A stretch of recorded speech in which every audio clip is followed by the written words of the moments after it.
Today I'm working on a 2003 Mini Cooper S.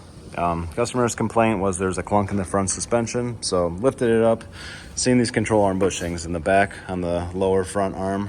They're all tore up. This is a pretty common job. I used to do this all the time, long time ago, back when more of these were on the road.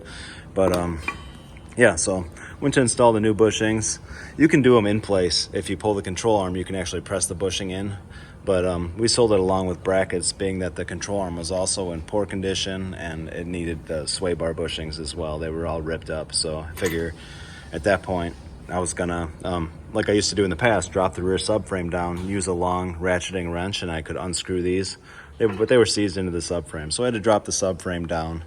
And this is a 21-year-old car, so it's slowly turning into more of a restoration at this point.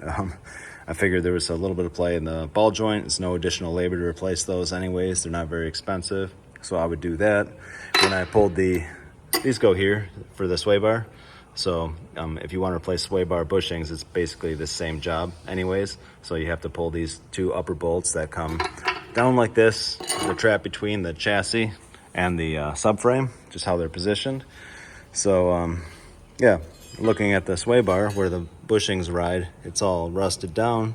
So if I chip all that off and install new bushings, the car's gonna have a clunk when I'm done. So I have to replace the sway bar now. And yeah, so it's a 21-year-old car.